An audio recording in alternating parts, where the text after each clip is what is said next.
And Brian Bitler, Joe is in tears over the NFL draft yesterday. Actually, I don't know what's the matter. I think Brian said something again. It wasn't me. I'll tell you that much.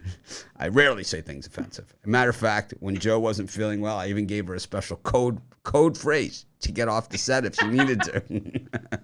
Yeah, a code phrase that there's no way would come out of my mouth, no matter if it happened or not. It was there. It was there, though. It's the thought that counts. It's the thought that counts. It's like only I can take sickness and turn it into material. Yeah, I got a problem. I got issues. It's like how many? It's like well, how long have you been seeing a therapist? I don't know. Since I was like 4. It's like don't worry, you'll work through the issues. How long have you been working? Since I was like 4 years old. It's kind of like my guitar playing. Anyways, NFL draft started yesterday. I thought it was super interesting. All the trades that went on. Of course, Brian's Eagles involved in a big trade there. Really, the analysts that I was watching, at least, were super critical of the Eagles draft pick. And outside of that, though, the trade of getting A.J. Brown was big. He's only 24 years old. I mean, it seems like he's been around forever. He's built like Terrell Owens, and he's just. I mean, it doesn't solve the quarterback issues there in Philly, and it doesn't solve the issues of taking a defensive lineman that I don't know. I don't understand that pick. I get it that he played at Georgia. He was surrounded. Georgia. He was surrounded by great players. Amazing. I wanted him. It's terrible. No. I don't know. He went to Georgia. He's a defensive lineman. He was sucking wind in the national championship game. Basically just standing there on the field. Sucking wind. Don't like it. I like the guys that it's like the big motor all the way through. Like Warren Sapp in the national championship game, it's just like, I mean, he had nothing left in the tank, but he left it all out there in the field. But this guy was just standing around. And when you're surrounded by great players like that, especially at the college level, where you have many mismatches, it's not like the NFL where everybody can play. College, you're going to have mismatches, lots of them. We saw him, let his teammates do a lot of the work. Anyways. I think on offense, the Eagles are going to be tough. I mean, 2 stud wide receivers, a tight end that can catch anything. And a quarterback that can't throw the ball accurately over 25 yards. I mean, it's Jalen Hurts. I mean, I think zero accuracy. Zero accuracy. And he's he's probably the most mobile quarterback, one of the most mobile quarterbacks in the league. Nope, he's not the most mobile. Not the most, one of the most. I like Kyler Murray and Lamar Jackson, but I would say Lamar Jackson's a little bit more mobile than Jalen Hurts. Just a drop. Yeah. Just a I think Hurts is just as good as Tua, not as accurate. Didn't like the pick. Didn't like a lot of the picks. Don't like the Aiden Hutchinson pick. Didn't like, don't like a lot of the picks that were in the draft. I'm always critical the day after the first round of the draft. And this year, well, no different at all. I just thought that there was some really good safe picks in there. I think that, I just thought that, guys like Jordan Davis who take plays off. Kyle Hamilton, here's the Ravens again. Okay, here are the Ravens again. Again. I mean, how many times do these guys have to stick it to everybody before people figure this out? I mean, how many times? I mean, how many times do they have to do this to the rest of the league for people to just figure this out? Here's a guy that they get who we saw week after week making gigantic plays, game-changing plays. One of the best safeties, and I hate Notre Dame, one of the best safeties to come down the pipe in a long time. They traded up for him, didn't they? Didn't Baltimore trade up as well? Or was it just the Eagles and the Texans that traded up in that little section there? I don't think they had to trade up. I think that was their spot. Okay. The Eagles could have used Kyle Hamilton for sure at safety, but he's so much of a better player. I mean, here's a 12-year guy. They have a lot of holes. So here's a 12-year guy, in the NFL. Here's your Ed Reed, Here's your Sean Taylor. Here's your guy. It's like the Ravens always find that guy, that heart and soul, right? Just doesn't just talk the talk, isn't just the cheerleader, but comes out on the field and makes the statement. They just do it every single time. I mean, every single time they do this. They find these guys. It's amazing that they were able to do that.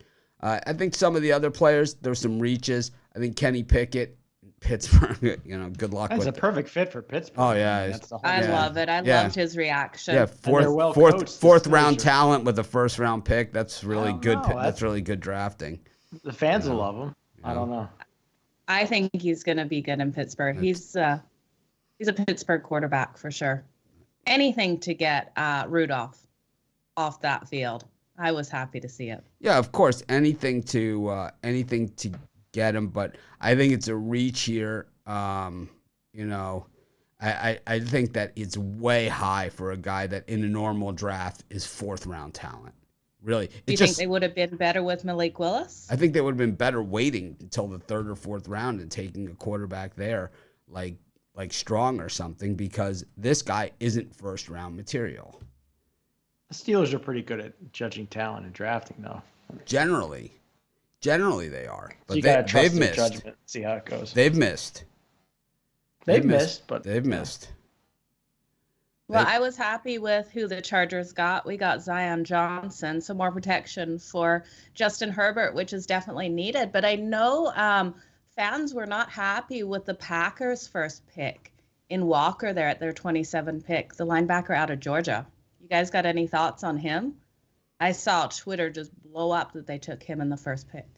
I think he's a guy that can play, and I think that they've done pretty well, the Packers, with their guys. I think they need a wide receiver, but I think they're going to get Pickens, my guy. And, he's going to end up being the best receiver in this draft. And, we saw wide receivers coming off the board left and right. We saw a lot of injured wide receivers taken as well. I think with these wide receivers, some are going to be great. Some are going to be the A.J. Greens and Julio Joneses, and some of them are going to be the Charles Rodgers. It's just the way that it works, and it'll be interesting to see how these guys work. But it was definitely an indication of where the NFL has gone to a passing game as opposed to the physical run game. Yeah, absolutely. Because what was there, message. 6 wide receivers taken in the first round? Clear. And then no running backs, right?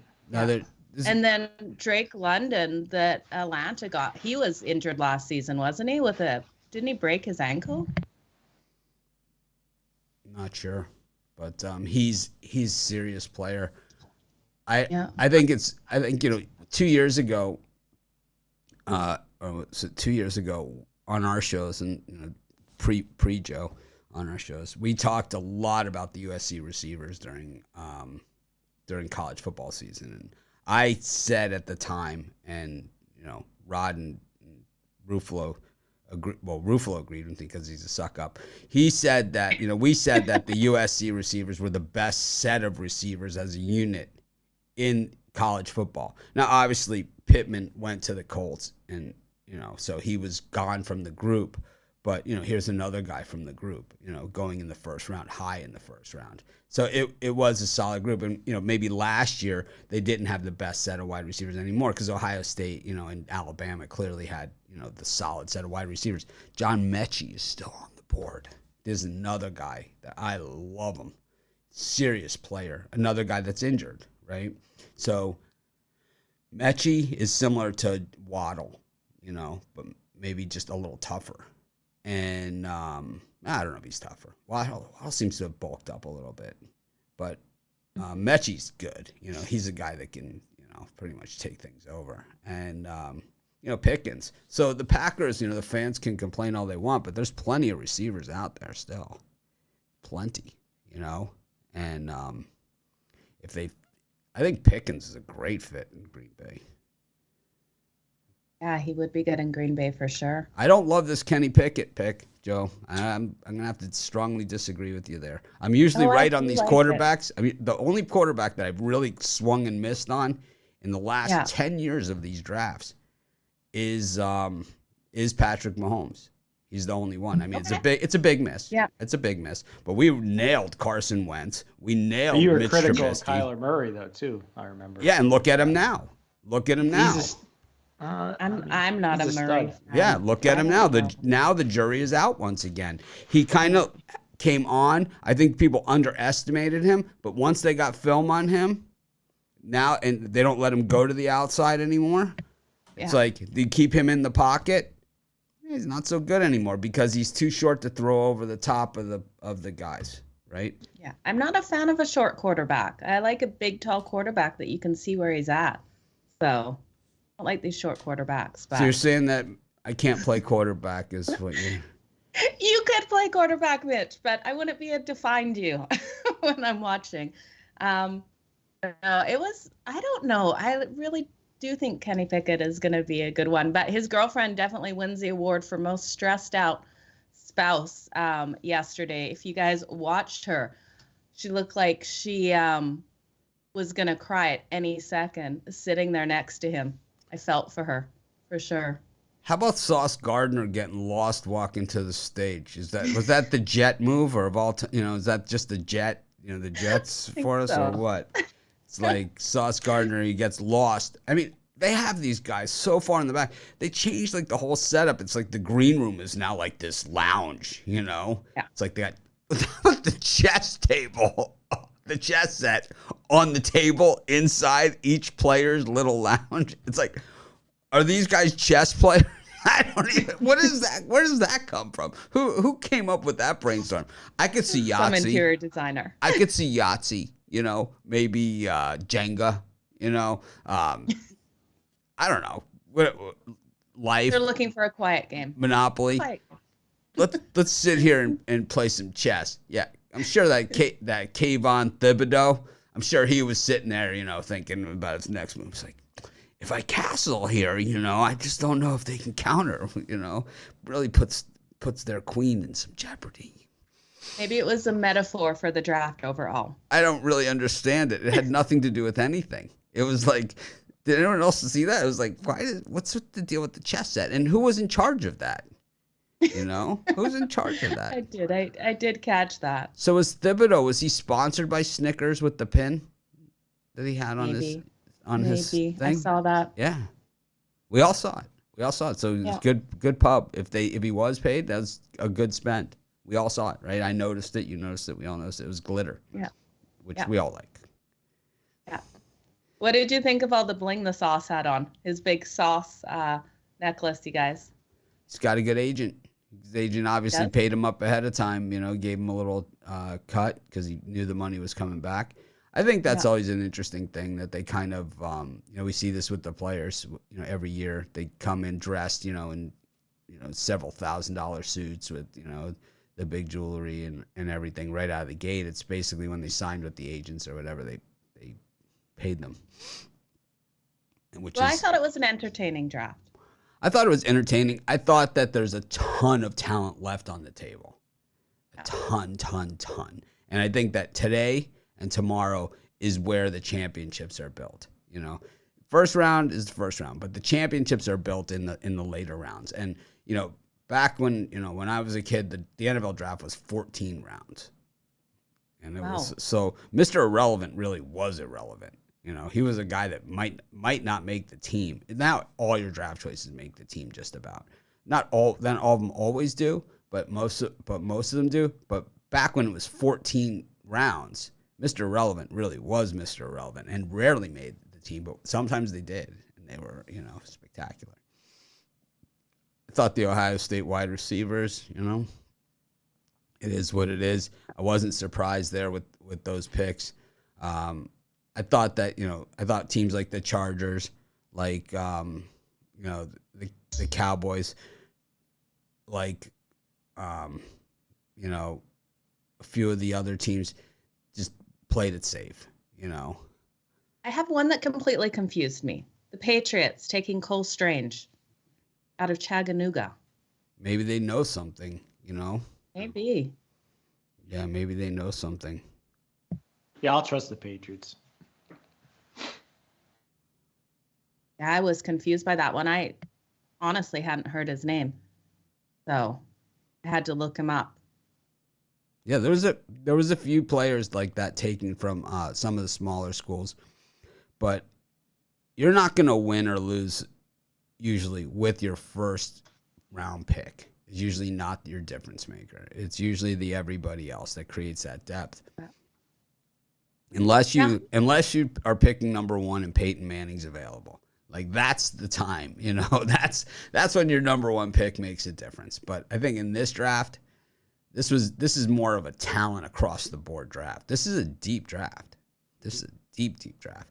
And you know, we saw when you have these runs at offensive tackle, at safety, at wide receiver, it means that some of these other positions that there's some top level talent there. We'll see Breece Hall go off the board, you know, today. We'll see a few other guys too. We'll see Pickens, you know, my guy, and Mechie, my 2 guys. Those are my 2 guys now that we're past the first round. Pickens and Mechie. I think you'll see someone trade up for one of those guys. Maybe both. I think that I really was shocked. Go ahead. Oh, go ahead. Oh, I was going to say I was really shocked that Carolina didn't take a quarterback. So I think they'll trade up in the second round here to get a quarterback. Because I can't remember what their pick is today, but I think if they don't take it, I think Seattle's going to go after a quarterback as well. Well, Pete Carroll's pretty clear that, Seattle has the 8th and 9th pick today of the second round. Tampa Bay picks first, Vikings, Titans, Giants. Giants seem to be picking every 3rd or 4th pick. They've got so many. Texans, the Jets. Well, that's how it's going to be next year with the Dolphins. Have they've had the Dolphins the last few drafts have had all these millions of picks, and then they've been trading them away. So it's like now, you know, every other year they're going to have like 4 or 5 first round draft choices because they've been wheeling and dealing them every single year. But I don't see the Panthers. I don't see them up here, so they might have traded their pick away at some point, and probably part of that Darnold deal is my guess. But let's see. Yeah. I think they're going to have to do something. If they're in the 3rd round, they're going to miss out on the quarterback and will need to make a move today. Maybe their quarterback they feel is going to be there because there's that's true. There's Corral. There's Matt Corral. I think Matt Corral is a good pick for the Seahawks, actually. I think he fits that system. And, you know, Clappy, you know, he generally likes those kind of guys, those high motor guys, you know. So I don't think he's seriously gifted. I think, you know, for me, when we saw Pickett against what I have against Pickett is when we saw him against the speed teams, he struggled. And to me, it's like that's part of the issue, you know. I mean, he was good when he could just sit back in the pocket and throw around. But when he played against the teams that had the speed rush, I didn't think he was overly effective, you know, and that's just for me watching games. Everyone's entitled to their opinion. Joe can bet on Pickett all she wants, you know, but you're not going to see me backing him. Obviously, Mike Tomlin is a great coach, but, you know, he didn't, you know, the last few years have been tough on him. He hasn't been good. He has, I believe that he's stuck to his guns maybe a little bit too much. Marquise Brown also traded yesterday. Yeah. You know, but I think Tomlin stuck to his guns a little too much with Mason Rudolph, keeping him on the roster because Roethlisberger was hurt for so long, and you could have been grooming some young guy in that spot. I don't know. Well, I have to laugh, Mitch. I was laughing last night. Almost sent you a message because twice hand size was mentioned after we I heard hand size. I was going to send you a message when the Arkansas wide receiver was taken. They mentioned hand size, biggest hands, whatever. But it's like. And Pickett, smallest hands of a quarterback now in the NFL. There you go, Joe. You're a guy. So it's like you like Pickett, but he's the smallest hands. Small hands. Small hands. Probably screwed. Yeah. I smell some floaters on the way. Oh yeah, well, that didn't come out right. Laugh. That didn't come out right. But that did not come out the way that I meant it. But I could see some floating passes in the future.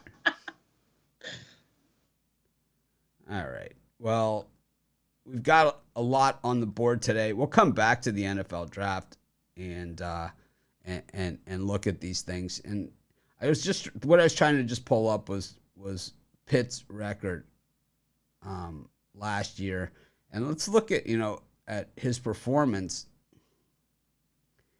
against the better teams and the teams that the speed teams. So when we see Pitt, this is this year's schedule, which doesn't matter. They play West Virginia and Tennessee to open. Nice. West Virginia, Tennessee, Western Michigan. Now there's an out-of-conference schedule I can respect. And let's see. So last year, they lost to Western Michigan last year, and they lost to Miami. So that was the game that I was talking about. Okay. But Pickett passed for 519 yards in that game.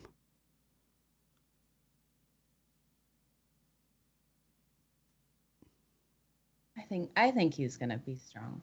Yeah. Okay, right, I've got Joe. another question. You're right, Joe. He is going to stink.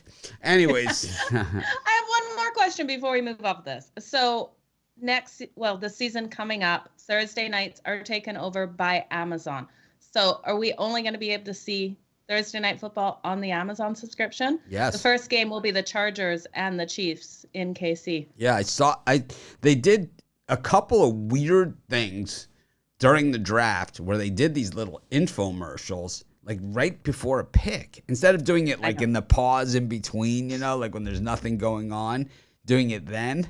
They did it like right before the pick. They did it with Eckler, which was odd, because he doesn't really look like a football player out there, right? And then you have him. He looks so small. Right. But the thing is like when you see him in real life, he's like, very small and probably not gigantic hands like like the guys that Joe likes, even though it's probably one of her favorite players.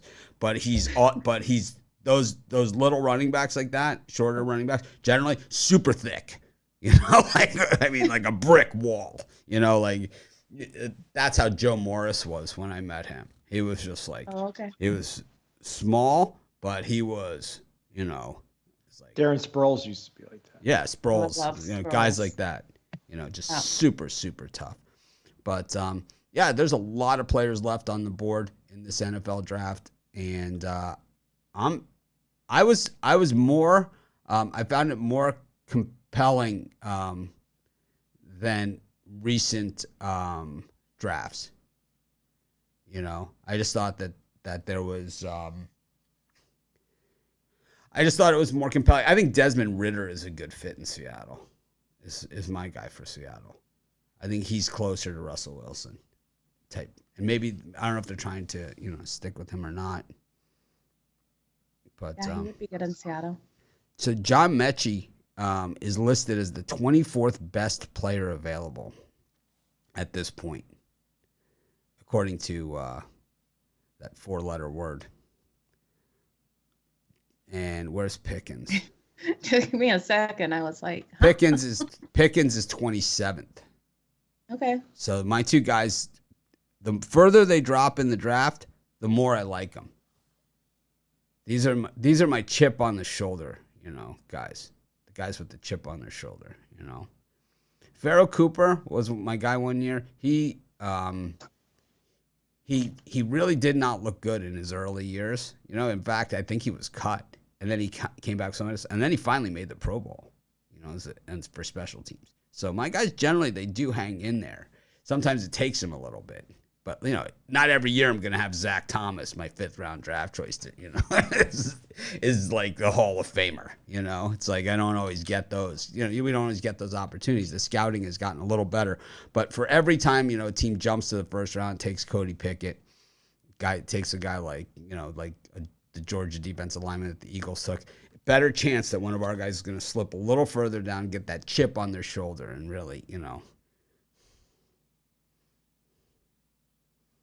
the Eagles clearly have no idea what they're doing when it comes to the NFL draft, but we do like the A.J. Brown trade. Anyway, speaking of trades, let's go to the NBA. We got one game tonight, and Donovan Mitchell doesn't like the big moment. There, I said it. Passed it away, and his team lost. Why doesn't he take the shot there? I don't know. Minnesota against Memphis. The Timberwolves could be a thorn in my side one more day, you know.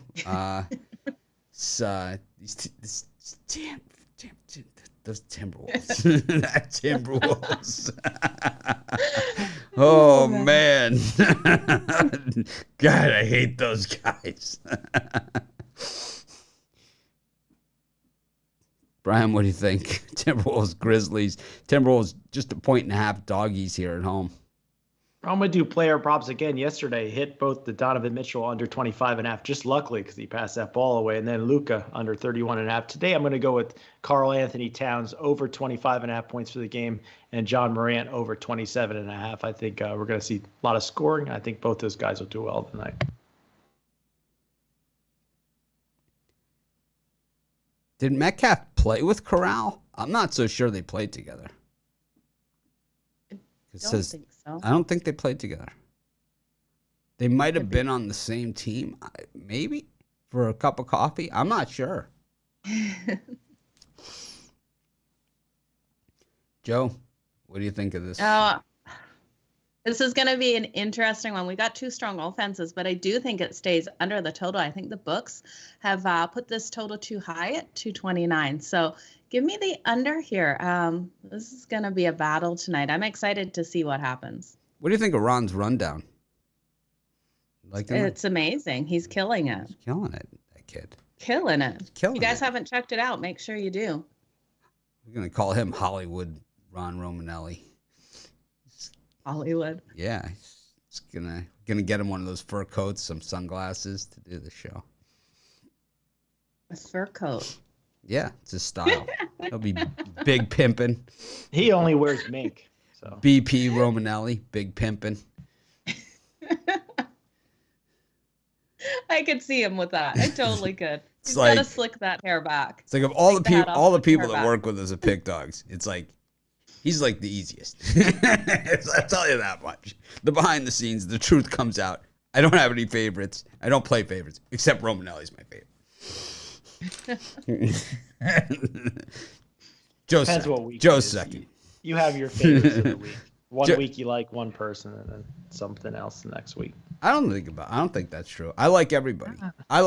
Some people just require a little bit more work than others. That's really all it is. If I didn't like anybody, they wouldn't be part of our company. There's nobody that works with our company that I don't like personally. Not one person. There's certain people that, require a little bit more coaching, a little bit more work, a little bit more focus, but that's just the nature of the beast. And that's the way it is at any other company in the world.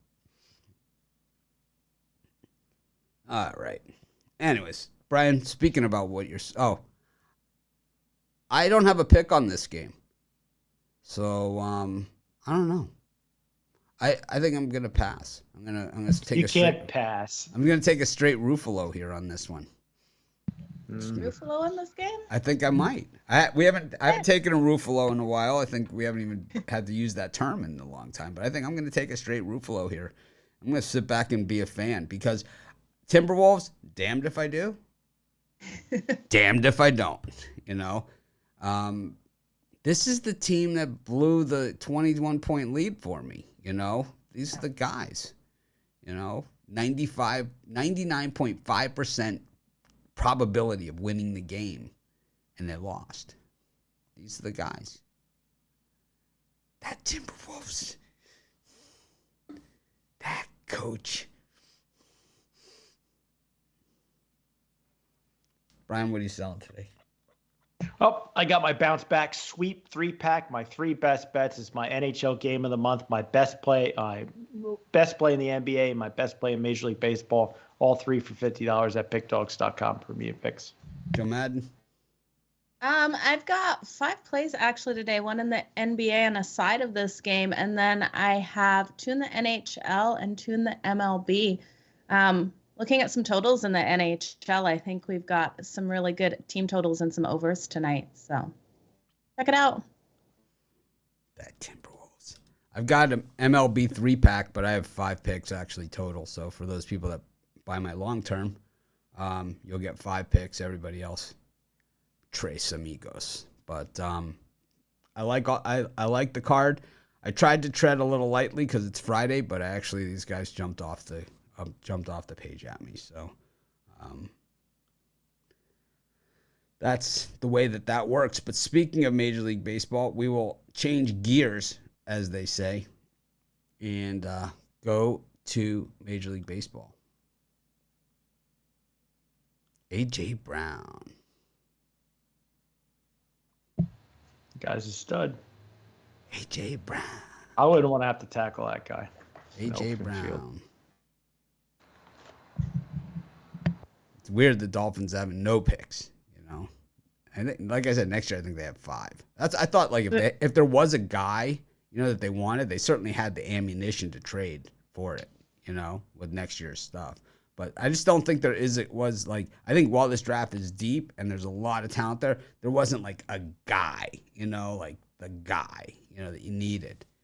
So that's why you didn't see that. You saw a lot of teams trade up because they had the need, like they needed a wide receiver. Like the Eagles traded up for the wide receiver and they got taken right out from under them, and they had to, then they traded again, It was like they had the extra pick. They had Miami's pick.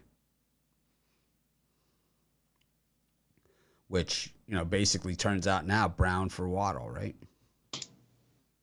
Yeah. It's going to be interesting round 2 today. What do you think of Waddle as a number 2 receiver, as opposed to being the number 1?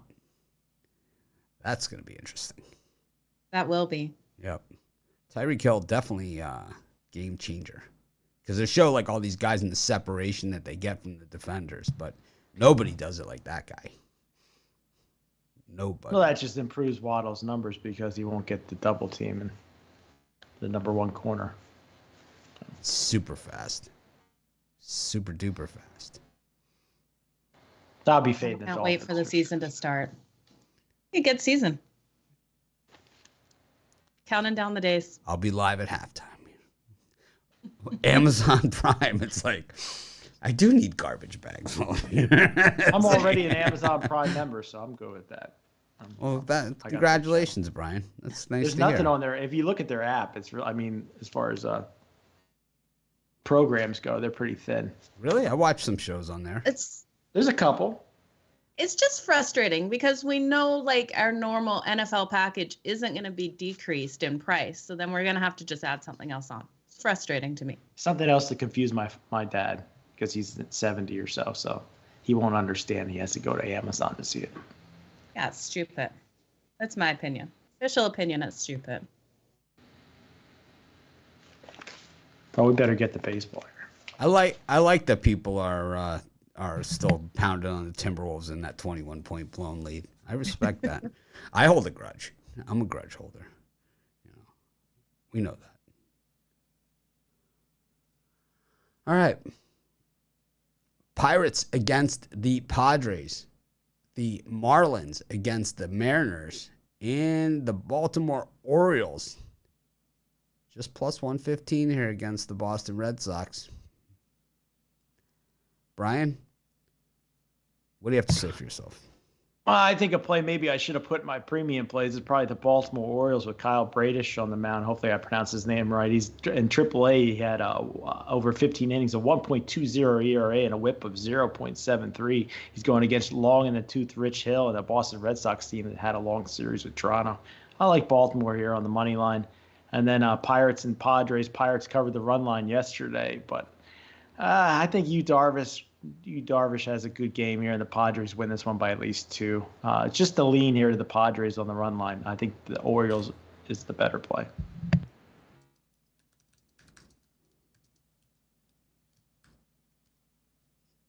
Joe? For myself, I'm looking at the Padres as well. Not sure if I trust them really here on the run line, but I do think they probably cover it. I like the over better in this game. I think we've got strong trends to that over, and I think both of these teams will push it over there. I think this is a 5-3 style game, so getting us over that 7.5, and then give me the under between the Boston Bruins and the Baltimore Orioles with both of these pitchers up here. I think we have a lower scoring a run game. The under is 8-3 in the last 11 meetings and 5-0 in the last 5 meetings in Baltimore.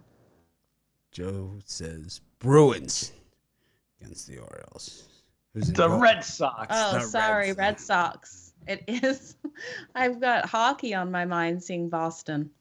Love the Bruins tonight. Okay, we'll be fading the Red Bruins. Sox. Be fading the Bruins. I don't know. The Red Sox really not playing well. 3-7 in their last 10. The Orioles coming off of that really bad showing in the Bronx. Get back home here to Camden. I really, of these three, I like the Mariners.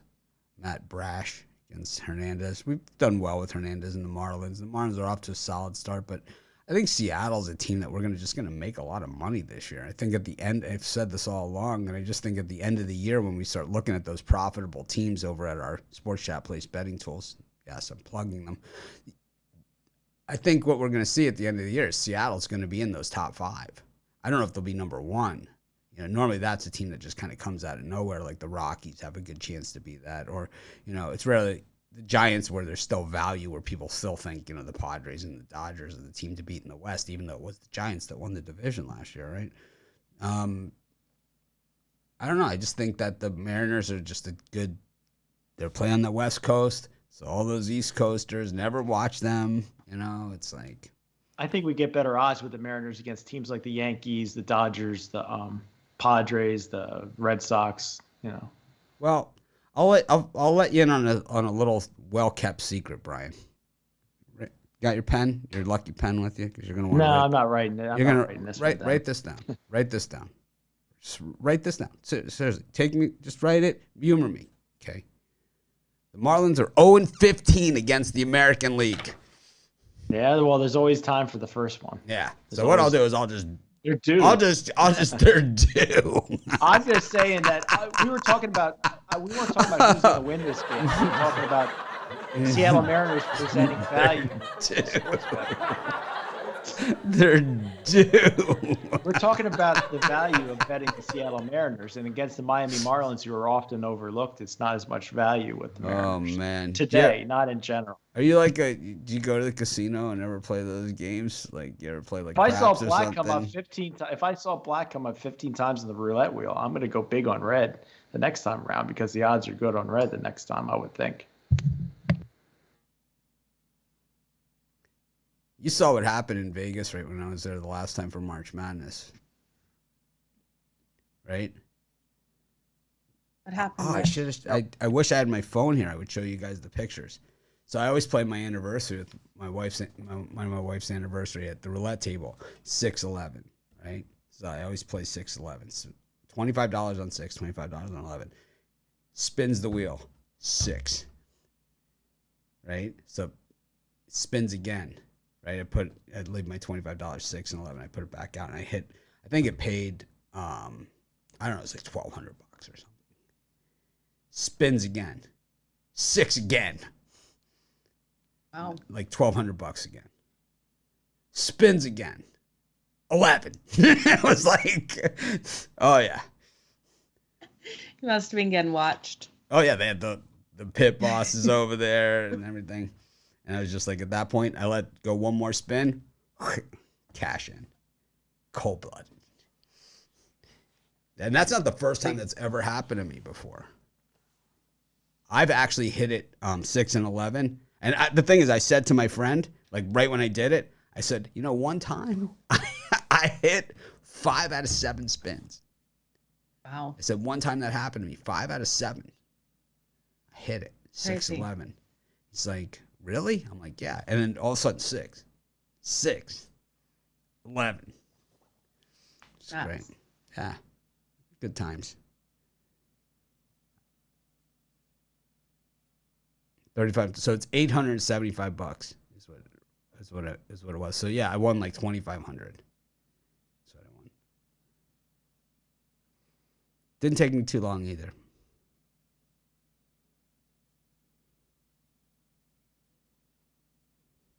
Yep. And Brian, the black and red and all that other stuff, it's 100% independent. The odds start over on every single spin. It doesn't matter what happened previously or after on the spin of a roulette wheel. The probability remains exactly the same. But if you spun that roulette wheel 1,000 times, it would be somewhere around 500 something, between the red and the black. Nope. The probability isn't over the body of work. The probability isn't over the body of work. The probability is per spin, and the probability is the same on every spin. And the way the house makes their money is not based on that. The way the house makes their money is the payout is less than the probability. That's exactly how they make their money. It's that differential between the probability. So in blackjack, if you can find one that pays 2-to-1 on blackjacks, or the normal way that it pays. So if you play textbook perfect blackjack, perfect, you can win 49.5% of the time, right? Which is ridiculous, right? It's like, if I play absolutely perfect, I could win a little less than half the time. It's like, this is how the house makes money. When they changed the payout on blackjack to 6-5, it decreases your chance of winning significantly. That's why I never play 6-5 blackjack, which was the reason I don't play blackjack anymore. Because when they did that, it shifted the odds against you so badly. You got to find a true blackjack payouts. Anyways, speaking of blackjack, I'm taking the Mariners. The Marlins are 0-15 against the American League. But the Marlins in years past, when those teams have played, it's American League versus National League. Marlins have been pretty crappy for many years. No, I know. I've been on the Marlins this year with you. I've been there. I've been betting Pablo Lopez, the pitcher and the handicapper. I've been doubling down. I'm just slowing parlaying them up. The pitcher and the handicapper. Parlaying them. Double Pablo Lopez. Pablo Lopez times 2.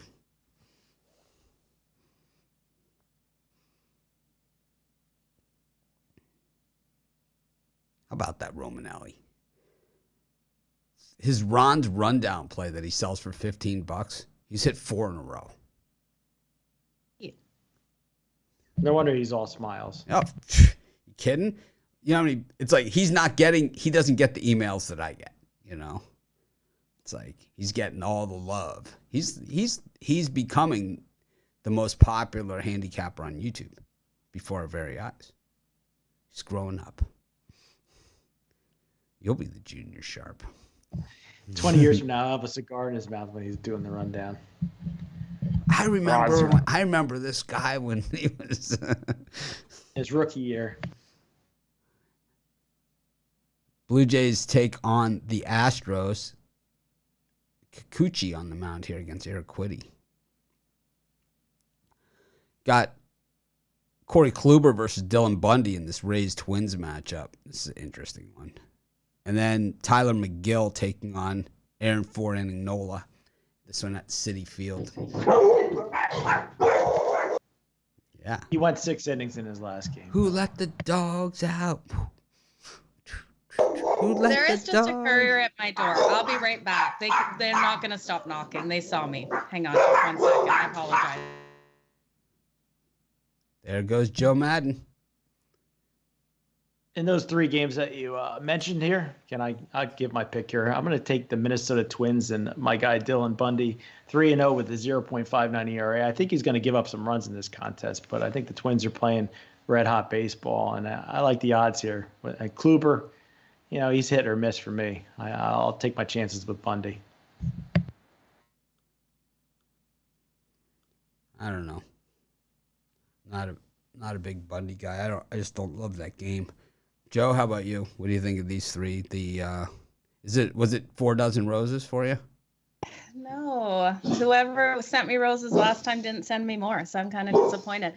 It was my son's grad photos. So look Ooh. at the size of this box for grad photos. What Huge. what do they set you back on grad photos these days?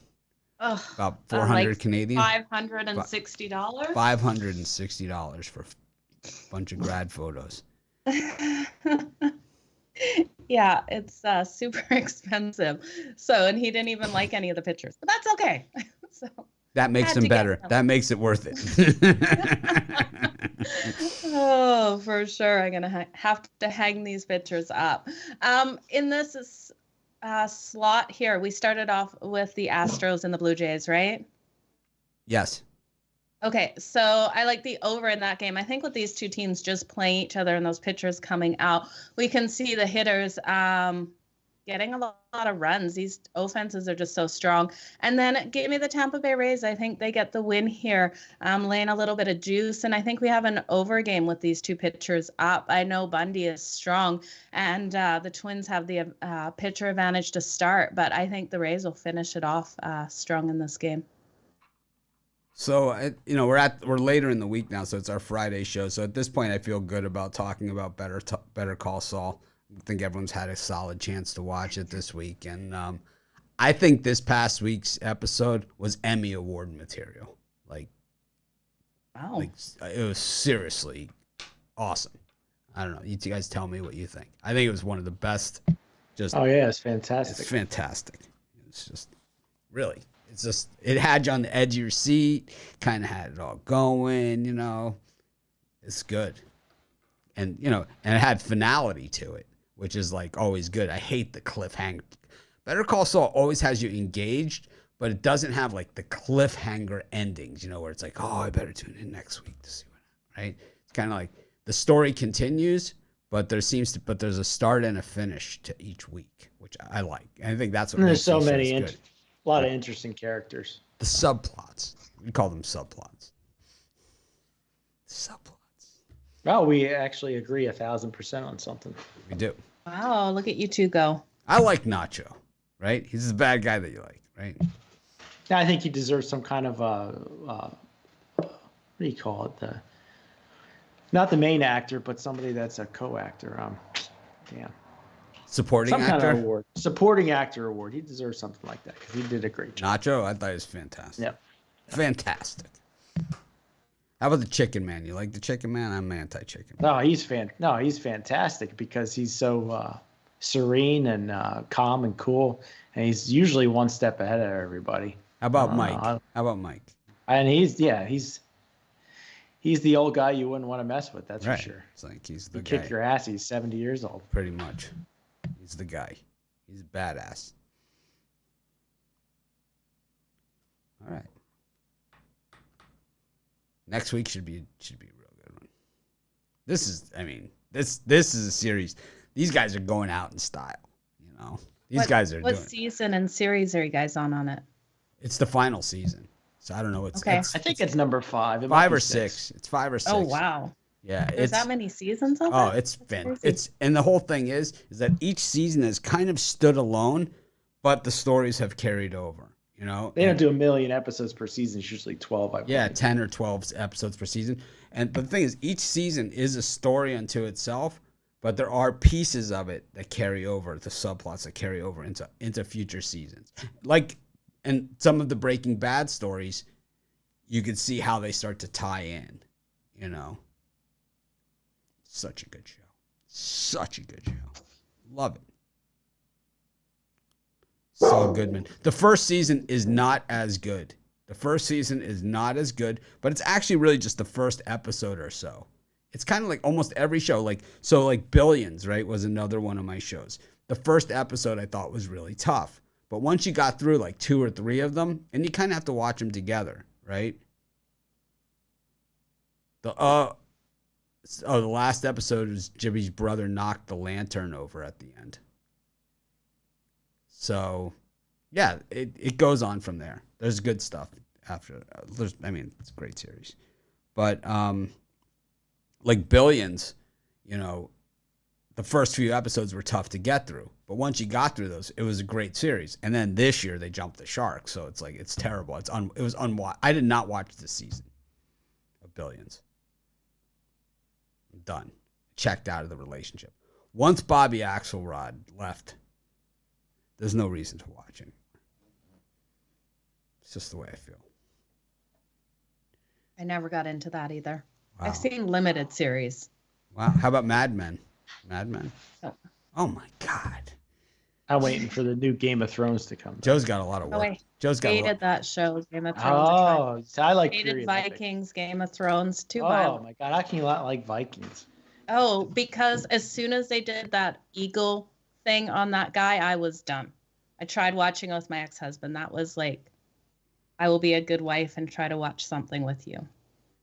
Then I was done. Mad Men.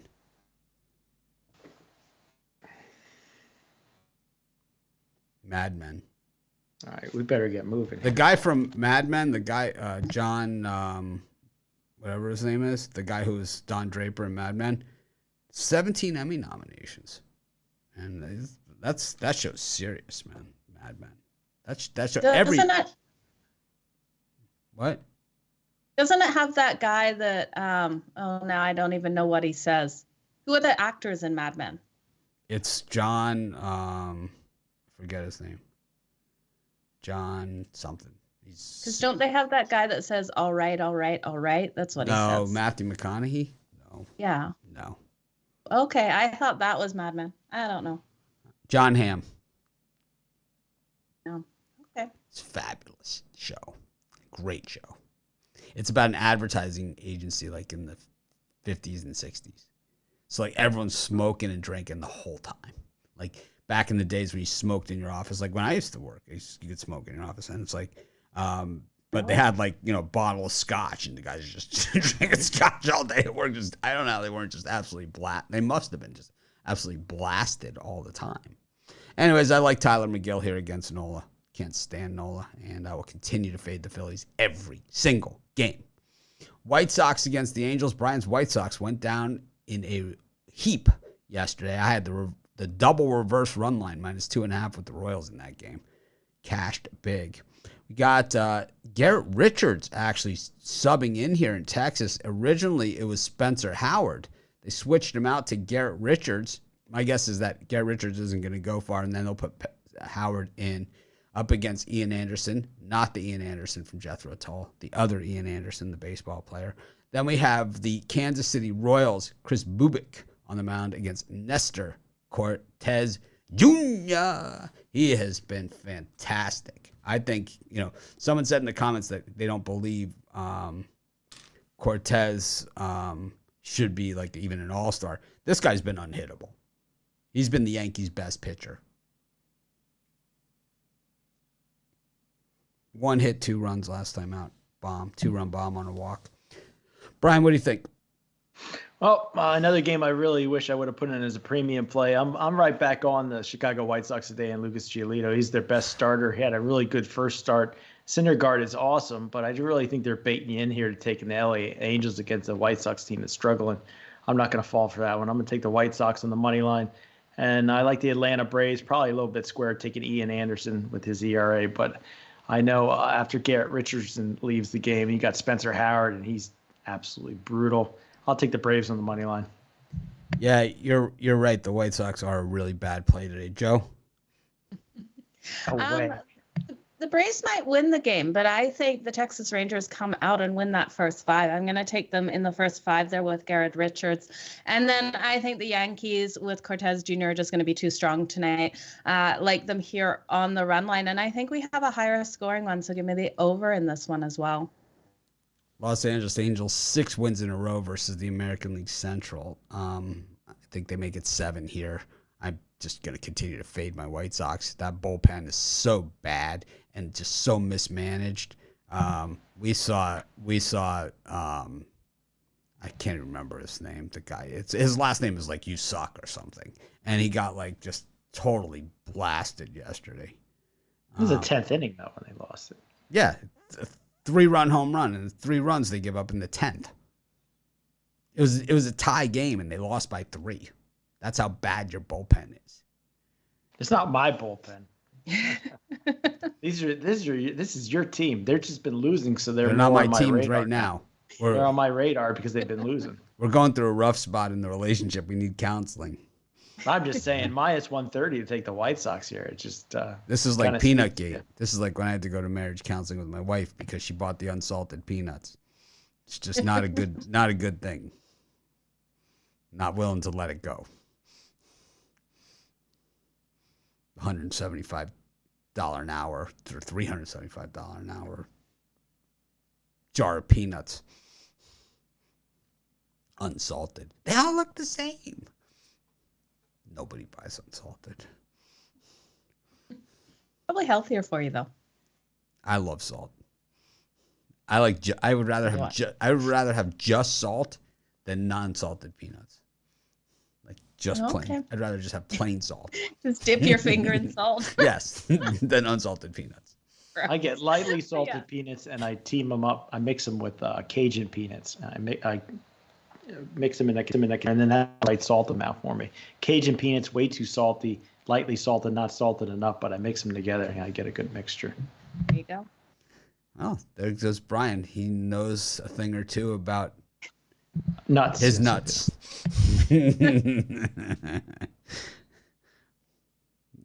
Every time it's got a mouthful of nuts after that. Anyways.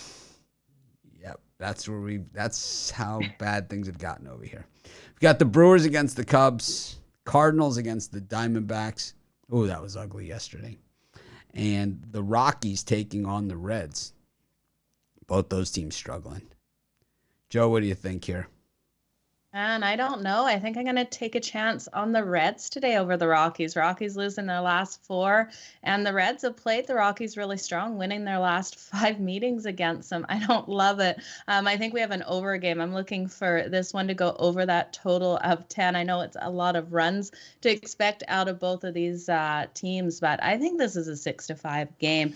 And, oh, man. I don't know. It's ugly putting money on the Reds right now, but I think you have to in this one. And then give me St. Louis here with Adam Wainwright to get another win here. They dominated yesterday with that 8-3 win, and I think they just squeak it out today. I think it's going to be definitely a harder one with Bumgarner here for Arizona, but I think they can pull it off. Brian? Yeah, a little bit of a tougher slot in the schedule here, but I'm going to take the Milwaukee Brewers, probably a pretty public play. I don't trust Kyle Hendricks on the road. The Chicago Cubs. I think this is a light price to get the Brewers at home against the Cubs, so I'm going to take Milwaukee. And Reds really bruised me badly yesterday, but I just think this is a light price for a team that's 3-18. I think Cincinnati. I agree with Joe. I like the Reds again today. Maybe I'm a glutton for punishment. So this year the season started in Chicago with the Cubs hosting the Brewers, and the Cubs won the first 2 games of the season. And then the Brewers won the last one of that series, Peralta against Stroman. And it was Kyle Hendricks who beat Corbin Burns, in that first game. But yeah, payback's a bitch, real bitch. Expect the Brewers. This is always an odd series. When I lived in Chicago, a lot of Cubs fans go to this game. They go to Milwaukee. It's not far. They just drive and go to a Cubs game in Milwaukee for no reason whatsoever. It's like 2 bad things. A trip to Milwaukee and watching the Cubs. I mean, yuck. Actually, I like Milwaukee. I like Milwaukee. They take the brats seriously, they do. I'm not a meat eater, but I'll tell you what, these guys, when it comes to like meats like that, sausages and things of that, Uzingers, that's their brand.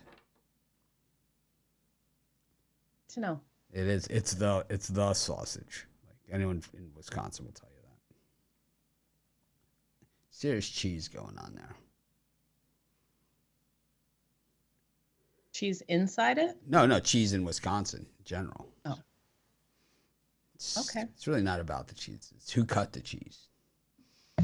I wouldn't mind cheese inside a bratwurst. That's not bad. Do you cut the cheese? No, but I'm talking about if when you bite into it, the cheese just comes right out of it. I don't know. It sounds In good. that I'm case, hungry. Lunchtime. who would cut the cheese then? Whatever. I'm just thinking about lunch and a sausage sandwich or something. Sounds good. Bratwurst. Right. Nice. Got nuts and sausages. You're in good shape over there. Do you like a good sausage fest? No, that's okay. I'll pass on that. Okay. All right.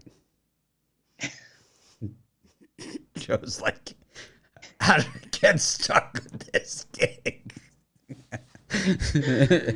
Like, what did I do?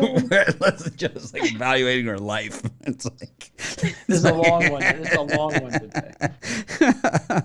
Well, we had a lot. Maybe a tiny bit on today's show. Maybe a tiny bit. We had NFL talk. We had NFL talk. So it's like that took up a lot of time. Then we had Better Call Saul. Then we went into other unrelated shows that I like. And now we're back here at the A's and the Guardians. Guardians really not playing well. The Tigers up against the Dodgers. A pair of Tylers going at it in this one. And then Aaron Sanchez up against Alex Wood in the Giants-Nationals game, which just doesn't even sound good. So last year, Tyler Anderson was in Pittsburgh, and he had a 4.35 ERA. The year before that, he was in Seattle in the the shortened season. We're not allowed to say why it was shortened on YouTube, but we all know why it was shortened. But 4.81. The year before that, in San Francisco, which is a pitcher's park, 4.37. The year before that, in Coors, 11.76. 4.55, 32 starts at Coors, 4.55, 17 starts, 4.81. So this guy hasn't had an ERA below 4.35 in 6 years. And now he's minus 238. Brian, why are you laying those kind of odds with Tyler Anderson? Explain this to me. Explain this to me. Tyler Anderson was strong with Pittsburgh, and then he went to Seattle, and I don't think he did too bad. Well, no, he had 4, but he was still mid-4 ERAs guy. I think Tyler Anderson, this might be today's a day where I would think about laying the run and a half with the Dodgers. I just think the Tigers have just been playing hideous. This might be, I was going to, if it's my turn to go, I'm going to take the Dodgers at -1.5. I think Tyler Anderson's not a bad option. And I like the Oakland A's, Freddie Montas at this number against the Guardians, who are just really struggling. And then the San Francisco Giants on the run line also. This is my Super Square Friday 3-pack here. But I like the Oakland A's money line, Dodgers run line, and the Giants run line. Oh, my God. I know. I've gone to the dark side. Really? Tigers 5-0 against the National League on the run line. They love playing the National League. Joe? Tyler Anderson, though. Ugh. Tyler Alexander? Alexander, yeah, whatever. He's your guy. He's how is he not in your stable? Not today. 7.20 ERA, 0-2. I'm joining Ninos. Is this Joe? I'll name a stat line for you. You tell me what handicapper would bet this guy. 3.2. Oh no, this is no fun. Then I got to throw someone under the bus. It's okay. It's just Brian. 3.2 innings pitched, 8 hits, 5 runs, 5 earned, 2 strikeouts, 1 walk, and a home run on 80 pitches. 3.2 innings, 80 pitches, 8 hits, 5 runs. One of them a bomb. And Brian can't bet this guy? I don't know. Where it's like he's on the White Sox. He's on the White Sox. He can't take the Tigers and a guy with a 7.2 ERA on the road in LA. Where in what world is this? Joe, talk some sense into him. I don't know. I think I don't know. I'm going to agree with Brian on the San Francisco Giants here on the run line. I do like that. I think we're going to see a great game out of the Giants with Alex Wood starting here. They're so strong against the National League East as well. And the Nationals have struggled to win against the Giants, not winning any of their last 6 meetings. And then with the Tigers and the Dodgers, I'm going to go under. I think even if the Dodgers do get those hits on Alexander and the Tigers get the hits on Anderson, we still stay under that 8.5. It just seems a little high for me. So give me the under. And then give me the under between Cleveland and Oakland. I think we have a lower scoring one in this. Cleveland's just struggling so much at the moment, losing their last 7 games. And the under is 4-1 in the Guardians' last 5 games as that underdog. So I like the under here. Tigers run line sprinkle on the money line. And Nationals run line, Giants 0-7 on the run line at home versus the East. Taking the Nationals here, plus the 1.5. Parlay time. We made it. Brian, what do you like? Better Call Saul with Mad Men over the Breaking Bad season 4? What do you think? I love Better Call Saul. But as far as my parlay goes, I love this parlay. Baltimore Orioles money line, the Chicago White Sox money line, and the Oakland A's on the money line. Parlay those 3 up. Joe? I'm going to take the Texas Rangers in the first 5 there. I'm going to take the under between the Phillies and the Mets. And then give me the over between the Twins and the Rays. Tigers run line, Nationals run line, parlayed up with the LA Angels. This is Mitch. Thanks for joining us. It was a fun show. I enjoyed it. Tomorrow we'll have our cast of crew with us. We'll talk NFL draft some more, and we'll go from there. I need to know whose idea that chess set was, and number 2, if anyone actually used it. You think anyone actually sitting there like started playing chess? Way too stressful of a situation to play chess. It's chess you kind of got to focus in on. You can't play chess when you're doing that. All right, have a great day, everyone. I'm going to try and act more professional tomorrow for the big show when all our friends are with us.